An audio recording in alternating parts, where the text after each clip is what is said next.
So hello students, how are you all? I hope you all are doing well. So आज हम पढ़ने वाले हैं अपना second chapter, Nelson Mandela long walk to freedom.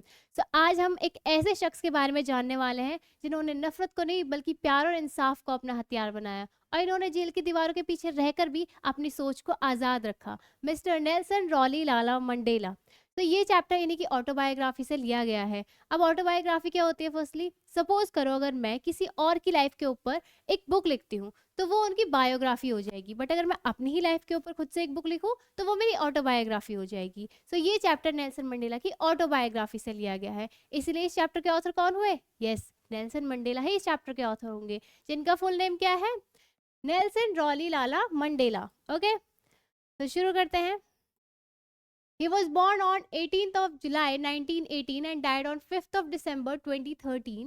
He was a South African anti-apartheid activist. He was a South African anti-apartheid activist and politician who served as the first president of South Africa from 1994 to 1999. So he was an anti-apartheid activist. अब apartheid क्या होता है? Apartheid is a political system that separates people on the basis of their race. Apartheid एक political system होता है जिसे बहुत time पहले साउथ अफ्रीका में लगाया गया था, जिसके अंडर लोगों को उनके कलर के बेस पर, उनके स्किन कलर के बेस पर अलग अलग बांट दिया जाता है। जितने भी वाइट स्किन पीपल होते थे उनको तो भाई टॉप पे कर दिया जाता था कि भाई उनको ही हर चीज में आगे रखना है, सारी एडवांटेजेस उन्हीं को मिलनी है। और जितने भी ब्लैक स्किन पीपल होते थे, डार्क स्किन पीपल होते थे, उनको पीछे कर देते थे कि भाई उनके साथ बहुत ज़्यादा डिस्क्रिमिनेशन होना है एंड बहुत सारे उन पर रिस्ट्रिक्शंस लगाए जाते थे। अब इसी सिस्टम को ख़त्म करने के लिए, इस अपार्थेड के खिलाफ हमारे नेल्सन मंडेला जी बहुत सारे मूवमेंट्स लॉन्च करते हैं, बहुत सारे स्ट्रगल्स करते हैं, एंड उन्हें इस पर जीत तब मिलती है जब वो फाइनली बन जाते हैं first black president of south Africa.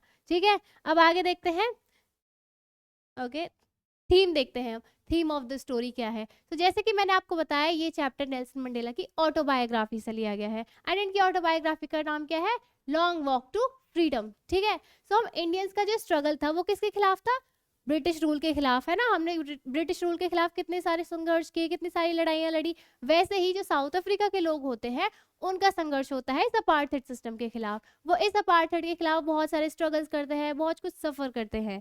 Then अब फाइनली बढ़ते हैं अपने चैप्टर की तरफ। तो ये बात है 10th में 1994 की, तब की 10th में 1994 की, जब फाइनली नेल्सन मंडेला बन जाते हैं साउथ अफ्रीका के पहले black president, and in the first democratic elections in south Africa.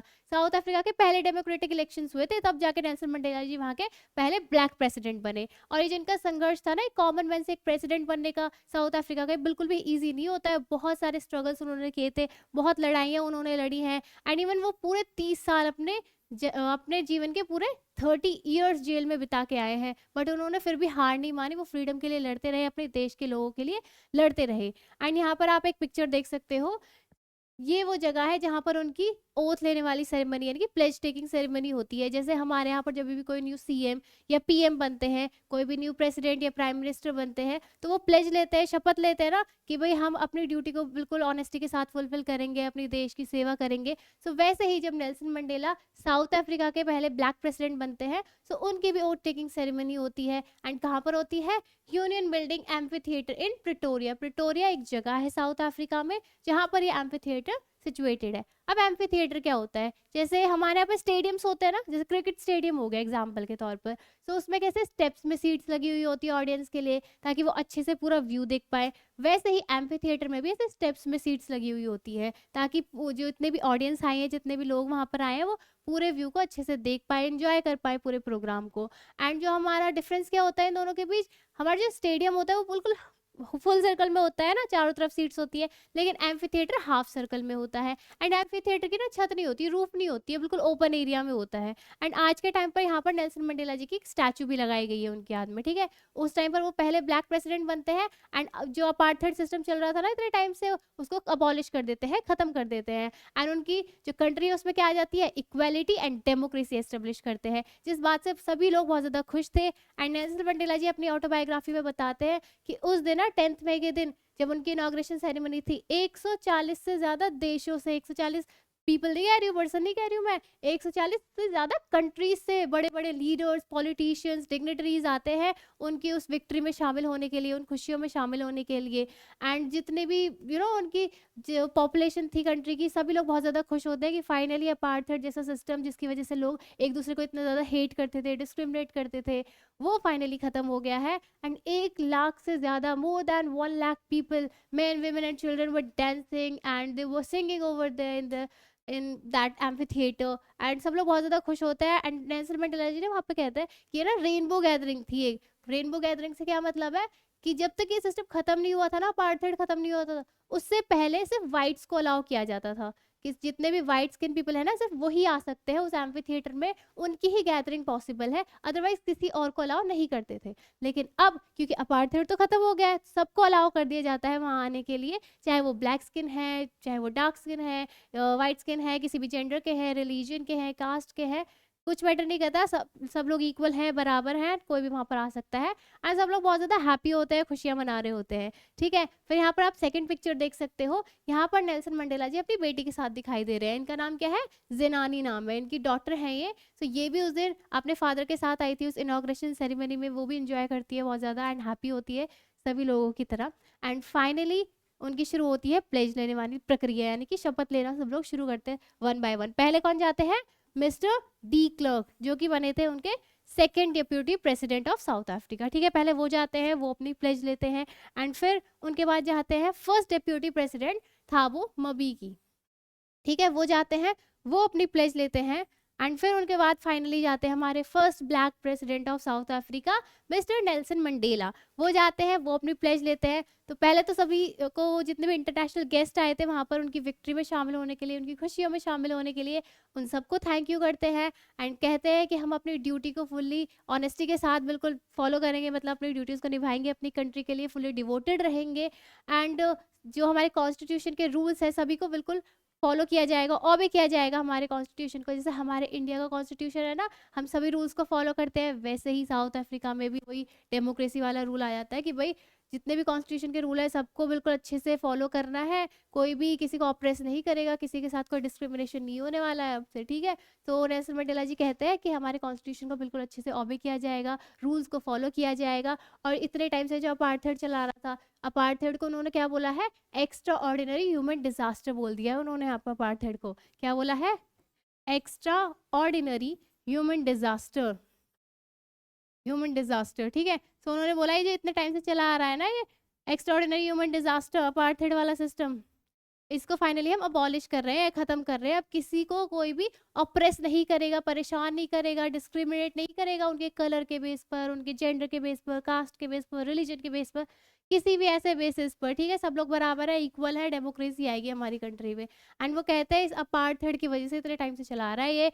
हमारे जो और कंट्रीज है ना, उन्होंने हमसे जितने भी उनके रिलेशंस होते हैं ना, एक कंट्री के दूसरे कंट्री से डिप्लोमेटिक रिलेशंस होते हैं, वो तोड़ लिए थे, क्योंकि कंट्रीज नहीं चाहती थी कि ऐसी कंट्री, साउथ अफ्रीका की जैसी कंट्री जिसमें अपार्थाइड सिस्टम चल रहा है, मतलब सेम, मतलब एक कंट्री है, आप उसी कंट्री में रह रहे हो, 2 लोग रह रहे हैं एंड एक दूसरे के साथ बहुत ज़्यादा डिस्क्रिमिनेट कर रहे हैं, बहुत बुरी तरीके से एक दूसरे को ट्रीट करते हैं। तो हम नहीं चाहते ऐसे लोगों के साथ हम अपने संबंध रखें, उन लोगों के साथ बातचीत रखें या कोई भी रिलेशन रखें। तो कहते हैं नेल्सन मंडेला जी कि जो हमारे डिप्लोमेटिक रिलेशंस टूट गए थे ना दूसरी कंट्रियों के साथ, वो अब हम इस सिस्टम को ही खत्म कर रहे हैं कि अब ऐसा कुछ नहीं होगा, सब लोग एक साथ मिलजुल कर रहेंगे। और ये जो सूर्य उदय हुआ है ना ह्यूमन अचीवमेंट का, ह्यूमन डिग्निटी का, वो कभी अस्त नहीं होगा। हमारी कंट्री से अब कोई भी जो इक्वालिटी आई है, डेमोक्रेसी आई है, वो खत्म नहीं होने वाली है, सब लोग बराबर से रहेंगे, ये रिलेशंस भी जुड़ जाएंगे और जो दूरियां पैदा हुई है लोगों के बीच वो भी खत्म हो जाएंगी। ठीक है, एंड वो बहुत ज़्यादा प्राउड फील करते हैं उस मूवमेंट में कि फाइनली वो इतने टाइम बाद ये अपार्थाइड सिस्टम खत्म करके अपने आप को, अपनी कंट्री को पूरे वर्ल्ड के सामने रिप्रेजेंट कर रहे हैं, शो कर रहे हैं। ठीक है, फिर वो कहते हैं, फिर से वो थैंक यू करते हैं फर्स्टली सभी गेस्ट को कि उनकी कॉमन विक्ट्री में वो शामिल होने आए। विक्ट्री किस चीज़ की? Justice, peace and human dignity की विक्ट्री। सभी को थैंक यू करते हैं। एंड उनकी जो लास्ट लाइन होती है वो क्या होती है? वो लास्ट लाइन होती है उनकी, let freedom reign, God bless Africa, यानी कि हमारी ये स्वतंत्रता बनी रहे, गॉड ब्लेस अफ्रीका। यहीं पर उनकी जो स्पीच है वो खत्म हो जाती है। एंड उसके बाद क्या होता है, जैसे ये स्पीच खत्म होती है ना उनकी, सभी लोग आसमान की तरफ देखने लग जाते हैं। क्यों? क्योंकि जो साउथ अफ्रीका के जेट्स थे, हेलीकॉप्टर्स और ट्रूप कैरियर्स होते हैं ना, ऐसे ये देखो यहाँ पर आप पिक्चर में देख सकते हो, वो आसमान की तरफ उड़ते हैं, यानी कि उड़ान भरते हैं वो, और एम्फी थिएटर के ऊपर से एक वी शेप पैटर्न बनाते हैं, जिसको बोला गया है चैवरॉन बोला है, ठीक है। तो ये पैटर्न बनाते हैं और ये बहुत ही सुंदर सा नज़ारा होता है, क्योंकि वो कलरफुल स्मोक्स रिलीज कर रहे होते हैं, ठीक है। बहुत ही प्यारा सा, सभी लोग बहुत ज़्यादा प्राउड फील करते हैं उस मूवमेंट पे, क्योंकि ये चीज़ अपनी कंट्री के लिए वो लोग क्या शो कर रहे थे, लॉयल्टी, अपने रिस्पेक्ट शो कर रहे थे towards their country, their people and their new president. सब लोग बहुत ज़्यादा प्राउड फील करते हैं। कलर कौन कौन से थे वो ये देख सकते हो, black, red, green, blue and gold, ये 5 कलर्स है, याद रखने हैं, ठीक है। एग्जाम में बिल्कुल अच्छे से लिख के आओगे ना, एकदम हाईलाइट कर देना ये कलर्स थे मैम, और बिल्कुल एक्स्ट्रा मार्क्स मिलेंगे। एक्स्ट्रा मार्क्स तो नहीं मिलेंगे, क्या मार्क्स इतने ही मिलेंगे, लेकिन कट नहीं होगा मार्क्स, ठीक है। तो ये कलर्स अच्छे से याद रखने हैं, black, red, green, blue and gold, ये 5 कलर्स होते हैं। एंड यहाँ पे आप देखो इस तरह के वो जेट्स होते थे, ठीक है, इम्पाला जेट्स होते हैं वो कलर्स रिलीज करते हैं, सब लोग बहुत ज़्यादा प्राउड फील करते हैं। And at the same moment जो बड़े बड़े हायर रैंक्स के जनरल्स हुआ करते थे ना, उनके बड़े बड़े ऑफिसर्स थे, वो भी नेल्सन मंडेला को सल्यूट करते हैं as their new president, to show their respect towards their new president, ठीक है। एंड इस पर नेल्सन मंडेला जी कहते हैं, ये लोग, ये जो बड़े बड़े ऑफिसर्स आज मुझे सल्यूट कर रहे हैं ना, ये जो रिस्पेक्ट शो कर रहे हैं, अगर कुछ टाइम पहले की बात कर ले, ज़्यादा पुरानी नहीं, अभी कुछ टाइम पहले की बात कर ली जाए, तो यही वो जनरल्स थे, यही वो बड़े बड़े ऑफिसर्स थे जो मुझे सल्यूट करना तो छोड़ो, उठा के जेल में डाल दिया करते थे। अब भाई उनकी भी क्या गलती है, अपार्थाइड सिस्टम ही ऐसा था, उनको तो ऑर्डर्स ये मिले हुए थे कि भाई कंट्री में अगर कहीं भी कन्फ्लिक्ट हो रहा है, कोई भी दिक्कत, कोई भी दंगा फसाद हो रहा है, सिर्फ ब्लैक्स की ही गलती हो सकती है, वाइट्स तो बड़े इनोसेंट है, वो तो कुछ कर ही नहीं सकते, वाइट स्किन पीपल तो मतलब वो तो बहुत ही इनोसेंट काइंड ऑफ पर्सन है, उनकी गलती हो ही नहीं सकती है किसी भी कन्फ्लिक्ट में, सिर्फ ब्लैक स्किन पीपल को ही रिस्ट्रिक्ट करना है, उन पर ही बहुत ज़्यादा अत्याचार करना है। और इसीलिए जो हमारे नेल्सन मंडेला जी है वो बहुत ज़्यादा प्राउड फील करते हैं कि फाइनली ये इक्वेलिटी आ गई है, अब इनकी जो माइंडसेट है ना वो बहुत जल्दी खत्म हो जाएगा। भले इतने टाइम से चला आ रहा है, लेकिन कुछ टाइम लगेगा इस माइंडसेट को हटने में, लेकिन डेमोक्रेसी आ गई है, इक्वेलिटी भी आएगी और सब लोग फिर से मिलजुल कर रहने लग जाएंगे, ठीक है। इसके बाद उनके शुरू होते हैं एंथम्स। कौन कौन से एंथम्स थे? नकोसी सिकालिल या अफ्रीका, जो कि वाइट्स द्वारा गाया जाता है, एंड सेकंड होता है डायस्टिम, जो कि ब्लैक्स द्वारा गाया जाता है। जैसे हम इंडियंस के नेशनल एंथम होते हैं ना हमारा, वैसे ही उस टाइम पे उनके 2 एंथम्स हुआ करते थे, ठीक है, ये नाम है उनके, याद रखना। एंड वो गाए जाते हैं अलग अलग ग्रुप्स के द्वारा, जैसे कि लोग 2 ग्रुप से बटे हुए थे अपार्थाइड की वजह से, white skin people, black skin people. So हमारे नेल्सन मंडेला जी कहते हैं कि भले ही आज दोनों ग्रुप्स को एक दूसरे के एंथम्स की लाइन्स याद ना हो, लिरिक्स याद ना हो, बट बहुत जल्द एक ऐसा समय आएगा कि सभी लोगों को एक दूसरे के एंथम्स की लाइन्स भी याद होंगी, और जो दूरियां बनी हुई है ना, जो डिस्क्रिमिनेशन वाली अभी थोड़ी फीलिंग बच रही है, वो भी खत्म हो जाएगी, सब लोग फिर से मिलजुल कर एक साथ भाईचारे के साथ हमारी कंट्री में रहने लगेंगे, ठीक है। एंड इसके बाद वो बताते हैं एक इंसिडेंट, मतलब एक हिस्ट्री का इंसिडेंट बताते हैं कि 20th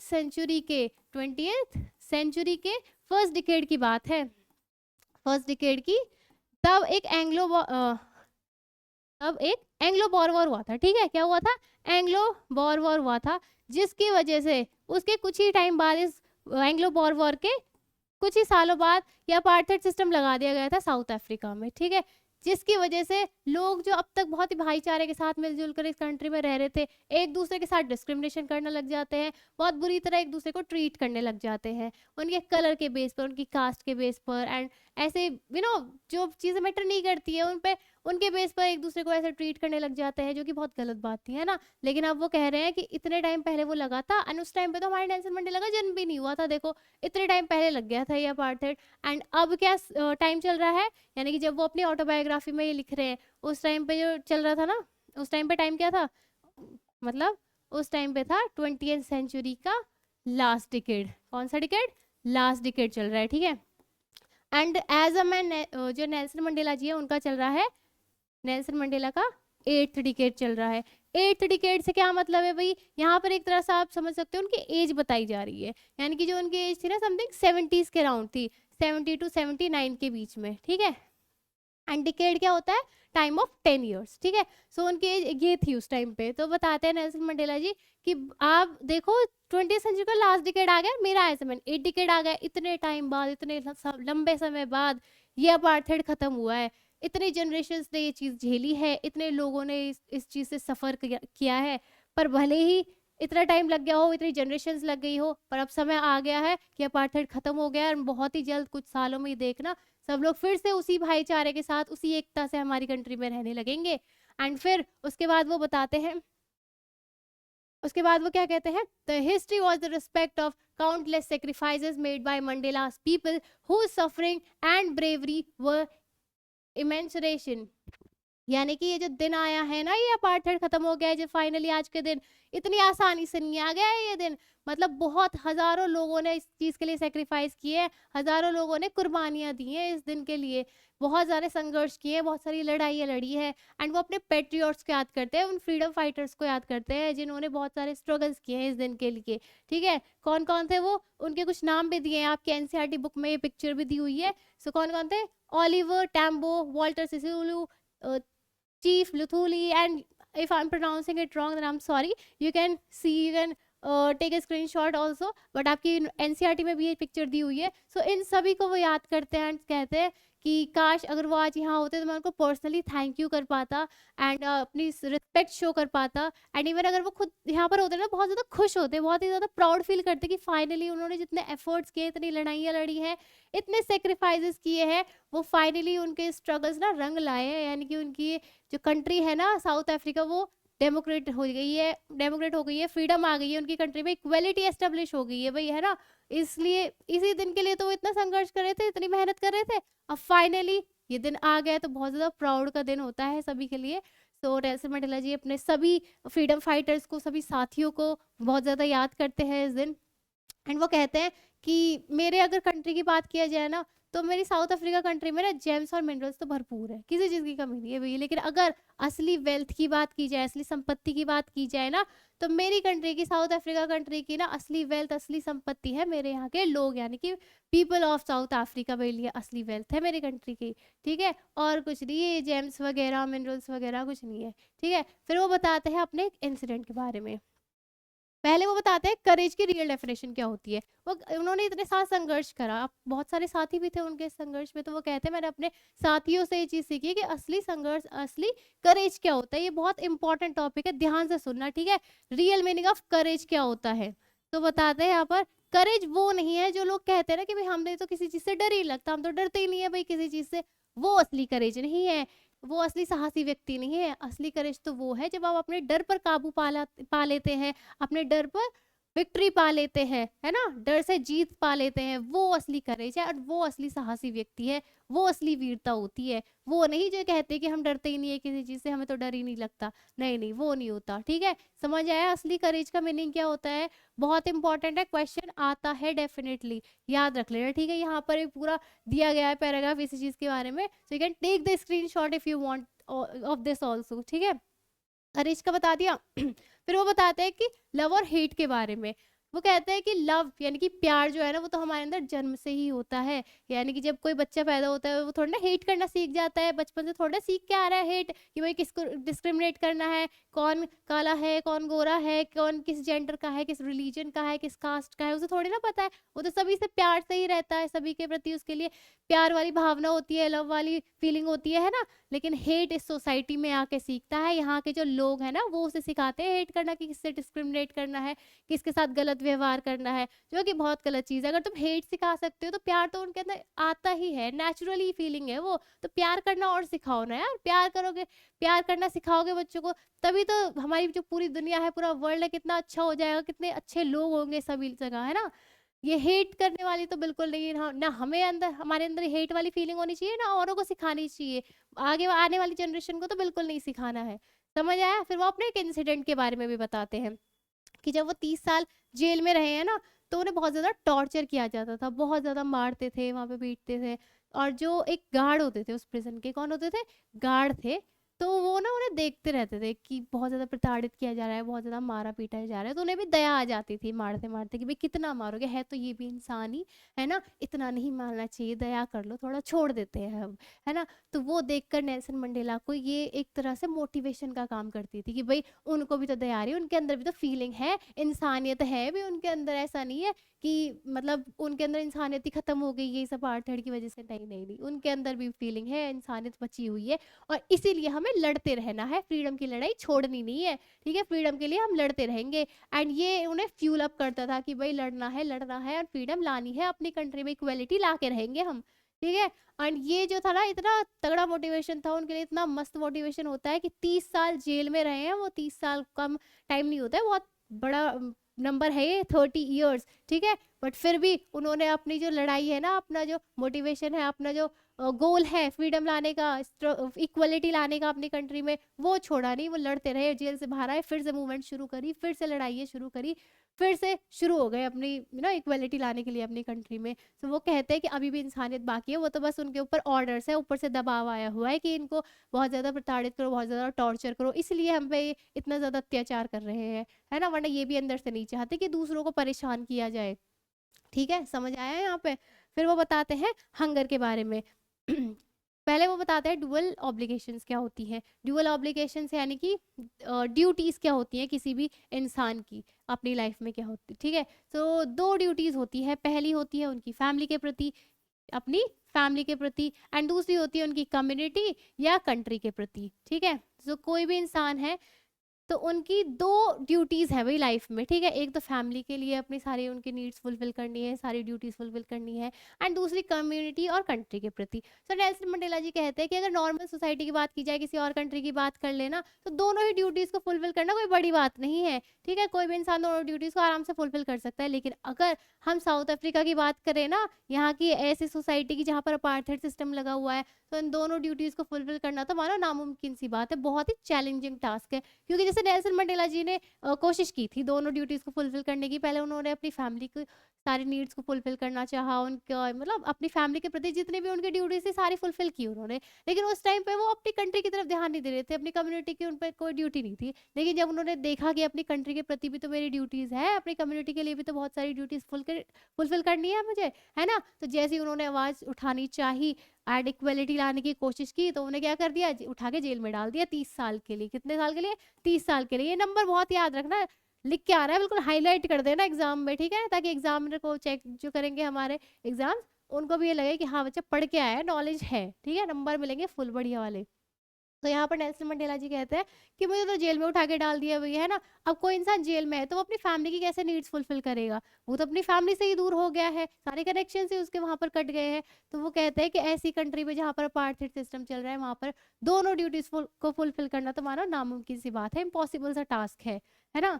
सो इसीलिए वो लड़ाई शुरू करते हैं और वो कहते हैं कि जो हंगर थी ना, भूख थी इक्वालिटी लाने की, वो मेरी खुद तक नहीं थी, मतलब सभी के लिए बढ़ गई थी। वो पहले अपने मतलब उसके बारे में बताते हैं, फ्रीडम के बारे में, कि बचपन से थोड़ी ना उनके अंदर वो फ्रीडम की भूख थी, हंगर थी कि भाई बचपन से ही मुझे फ्रीडम लेके आनी है अपनी कंट्री में। नहीं, वो एक्सपीरियंस है, चीज़ों को देख देख के जान जान के कि भाई क्या चल रहा है सोसाइटी में, क्या प्रॉब्लम्स है, तभी तो उनके अंदर वो फीलिंग आई थी। वो बताते हैं कि जब वो छोटे बच्चे थे ना, जब वो एज अ चाइल्ड थे, तो उस टाइम पे उनके लिए फ्रीडम का असली मतलब क्या था? उनके लिए उस टाइम पे फ्रीडम का ये मतलब था कि भाई वो अपने फील्ड में खुले आसमान के नीचे जितनी दूर तक चाहे उतनी दूर तक दौड़ पाएँ। सिर्फ़ उन पर रिस्ट्रिक्शन, मतलब उनके ऊपर जो रूल्स थे वो ये थे कि अपनी जो ट्राइब है उसके रूल्स फ़ॉलो करने हैं, अपने फादर के ऑर्डर्स मानने हैं, सिर्फ़ ये 2 चीज़ होती थी। बाकी उनके पास फ्रीडम ही फ्रीडम थी, जितनी देर चाहो खेलो, कूदो, मस्ती करो, वो फ्रीडम है उनके लिए, ठीक है? फिर वो जब बड़े हुए, थोड़े यूनिवर्सिटी पढ़ने जाने लगे,